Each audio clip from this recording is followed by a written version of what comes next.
To be an enemy of America can be dangerous, but to be a friend of America can be fatal. म्हणजेच तुम्ही जर अमेरिकेचे दुश्मन असाल तर ते तुमच्यासाठी धोकादायक आहे, पण जर तुम्ही अमेरिकेचे मित्र असाल तर ते तुमच्यासाठी घातक आहे. हे ऐकून तुम्हाला असं वाटेल की अमेरिकेबद्दलचं एवढं परखड मत हे त्यांच्या कुठल्या तरी दुश्मन देशानं केलं असेल, पण हे मत व्यक्त करणाऱ्या व्यक्तीचं नाव आहे हेनरी किसिंजर. आता हा हेनरी किसिंजर काय सारासुद्धा माणूस नव्हता, तर 1969 ते 1975 या काळात तो अमेरिकेचा नॅशनल सिक्युरिटी ॲडवायझर होता. म्हणजे आजच्या घडीला अजित डोवाल जे काम भारतासाठी करत आहेत तेच काम हा हेनरी किसिंजर अमेरिकेसाठी त्या काळात करत होता. अमेरिकेचे आंतरराष्ट्रीय राजकारण एवढ्या जवळून बघणारा आणि फक्त बघणाराच नाही तर ते ठरवणारा एवढ्या मोठ्या आणि महत्त्वाच्या पदावर असणारा व्यक्तीच जर स्वतःच्या देशाबद्दल असं मत उघडपणे मांडत असेल तर अमेरिकेच्या दुटप्पी आणि स्वार्थी धोरणाबद्दल आणखी पुरावे देण्याची गरज नाहीये. आजच्या व्हिडिओमध्ये आपण हेच बघणार आहोत की अमेरिकेने आजपर्यंत त्यांच्या स्वार्थासाठी भारताला किती वेळा आणि कोणकोणत्या महत्त्वाच्या प्रसंगी भारताच्या पाठीत खंजीर खुपसलाय. अमेरिकेने ऐनवेळी दगा दिल्यामुळे भारत कसा अडचणीत सापडत गेला आणि आपली प्रगती कशी लांबणीवर पडत गेली, पण त्या अडचणींवरही मात करून भारताने कशी त्यातून वाट काढली. एवढं सगळं होऊनही आजही आपण अमेरिकेवर कसे व किती प्रमाणात अवलंबून आहोत आणि असं अमेरिकेवर अवलंबून राहणं हे आपल्यासाठी चांगलं आहे की वाईट आहे, या सर्व गोष्टींबद्दल चर्चा करूया आजच्या व्हिडिओमध्ये. नमस्कार, मी प्रमोद खरात स्वागत करतोय तुमचं द मराठी बाणामध्ये.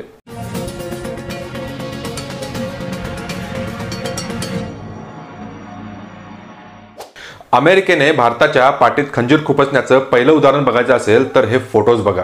या फोटोजमध्ये तुम्हाला भारताचे पंतप्रधान श्री नरेंद्र मोदी आणि अमेरिकेचे राष्ट्रपती ट्रम्प हे दोघेही कडकडून गळाभेट घेताना दिसतील, हसत हसत एकमेकांची चौकशी करताना दिसतील आणि हे दोघेही एकमेकांना भेटल्यानंतरचा आनंद या दोघांच्याही चेहऱ्यावर स्पष्ट दिसतोय. आणि एवढंच नाही तर ट्विटरवर सुद्धा आजपर्यंत या दोघांनीही अनेक वेळेला एकमेकांवर स्तुतिस्तुम्न उधळलेली आहेत. या दोघांचेही असे फोटोज आणि असे ट्विट्स बघून संपूर्ण जगाला खात्री पटलेली की हे 21व्या शतक म्हणजे अमेरिका आणि भारत यांच्या मैत्रीचं शतक आहे. या 21व्या शतकात अमेरिका आणि भारताची मैत्री संपूर्ण जगाला नवीन वळण देईल. पण झालं काय? ट्रम्प ज्यावेळी दुसऱ्यांदा अमेरिकेचा राष्ट्रपती म्हणून निवडून आला त्यावेळी त्याने जे टॅरिफ युद्ध चालू केलं त्याच्यामध्ये ट्रम्पने आपल्या जिगरी मित्रावर म्हणजेच भारतावर सगळ्यात जास्त टॅरिफ लावले. जो चीन अमेरिकेला उघड धमकी देतो त्याच्यावर ट्रम्पने अजून कसलीही ऍक्शन घेतलेली नाहीये, पण जो भारत अमेरिकेवर कायम विश्वास ठेवत आलाय, अमेरिकेला कायम साथ देत आलाय, त्याच भारतावर ट्रम्पने जगातल्या सर्व देशांपैकी सगळ्यात जास्त म्हणजे तब्बल 50% टॅरिफ भारतावर लावलेले आहेत. आणि भारताने जर अजूनही रशियाकडून ऑइल घेणं थांबवलं नाही तर अजून टॅरिफ लावण्याची भाषा ट्रम्प करतोय. म्हणजे हेनरी किसिंजर जे बोलत होता ते योग्य आहे की अमेरिकेचा दोस्त असणं ही खरंच घातक गोष्ट आहे. इतिहासात थोडं मागं जाऊन बघितलं तर तुम्हाला आठवेल की पाकिस्तानने ज्यावेळी पहलगाममध्ये आतंकवादी हल्ला केला आणि त्यानंतर भारताने जे ऑपरेशन सिंदूर लॉन्च केलं त्याच्यामध्ये पाकिस्तानच्या पूर्ण चिंधड्या उडाल्या होत्या. ज्या पाकिस्तानची अर्थव्यवस्था आधीच भिकेला लागली होती त्याला कुठल्याही बाजूने हे युद्ध परवडणारं नव्हतं. आणखी थोडे दिवस जरी भारताने हल्ला करणं चालू ठेवलं असतं तर पाकिस्तानची अर्थव्यवस्था पूर्णपणे बुडीत निघाली असती. पण इथेही अमेरिकेने भारताच्या पाठीत खंजीर खुपसला. संपूर्ण जगासमोर डायरेक्ट पाकिस्तानला मदत करता येत नव्हती, त्यामुळे अमेरिकेने IMF म्हणजेच इंटरनॅशनल मॉनिटरी फंड यांच्याकडून पाकिस्तानला तब्बल $2.3 बिलियन म्हणजे जवळजवळ 19,000 करोड रुपयांचं पॅकेज मिळवून दिलं. आता हे पॅकेज देताना IMFनं म्हटलं होतं की हा पैसा पाकिस्तानला त्यांची आर्थिक परिस्थिती मजबूत करण्यासाठी आम्ही देत आहोत. पण संपूर्ण जगालाही माहिती आहे की पाकिस्तानमध्ये आलेला कुठलाही पैसा त्यांच्या जनतेकडे न जाता त्यांच्या मिलिटरीकडे जातो. तरी सुद्धा IMFने हे पॅकेज पाकिस्तानला दिलं. आणि सर्वात महत्त्वाचं म्हणजे हे पॅकेज देण्याचं टायमिंग.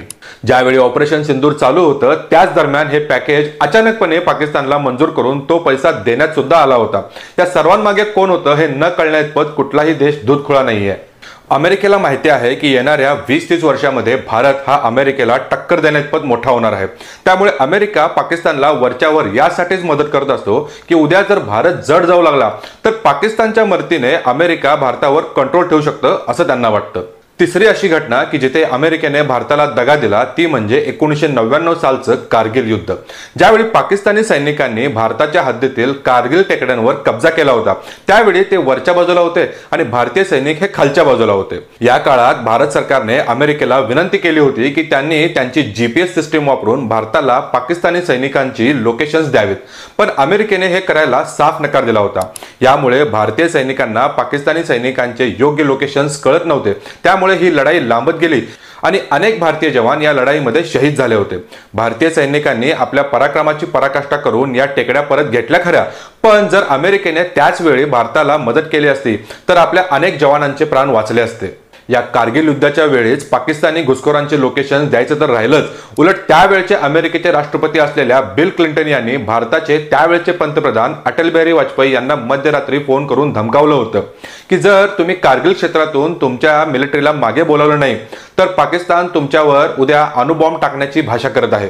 त्यावेळी अटल बिहारी वाजपेयी यांनी फोनवरच बिल क्लिंटनला सांगितलं होतं की I am ready to lose half of India's land but tomorrow there will be no Pakistan on world map. म्हणजे जर उद्या पाकिस्तानने भारताबरोबर अणुयुद्ध चालू केलं तर अर्धा भारत गेला तरी मला चालेल, पण पाकिस्तानला मी या जगाच्या नकाशावरून कायमचा मिटवून टाकेन।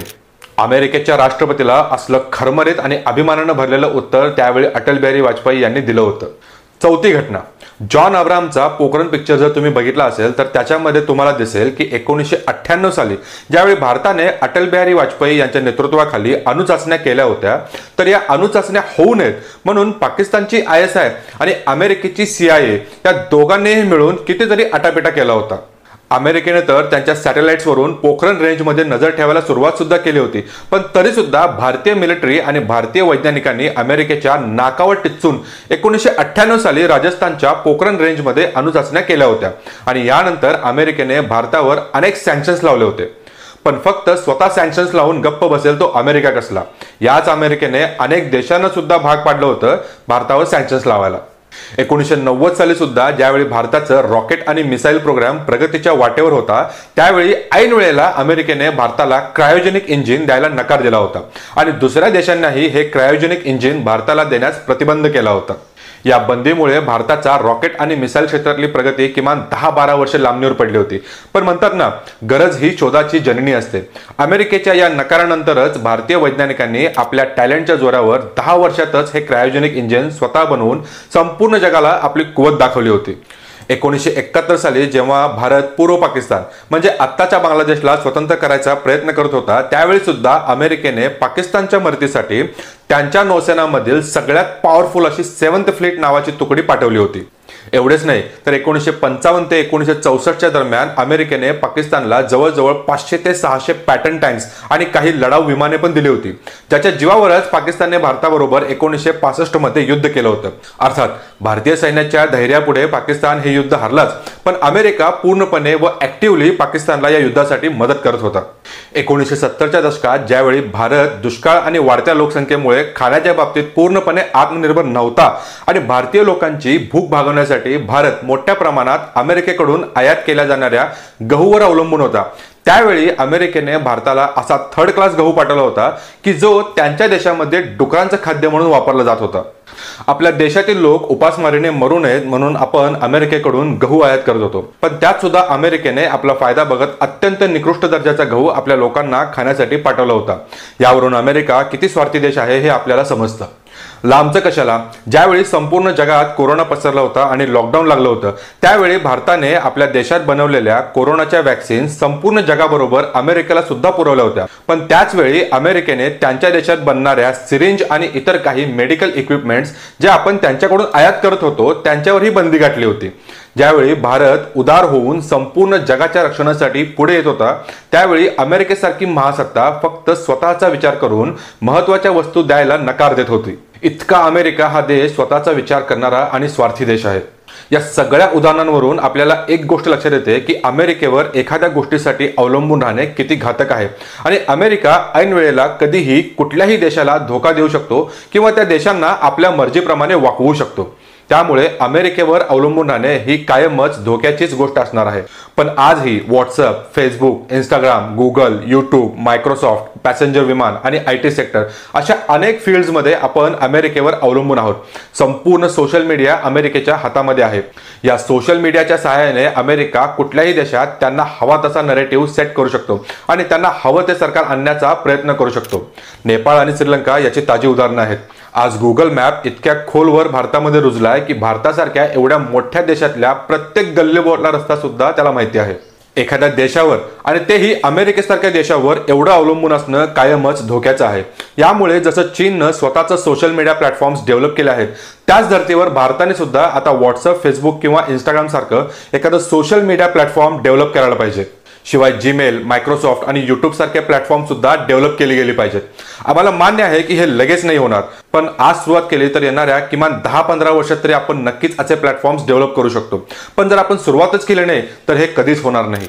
अमेरिकेच्या या दुटप्पी आणि स्वार्थी धोरणाबद्दल तुम्हाला काय वाटतं हे आम्हाला कमेंट करून सांगा।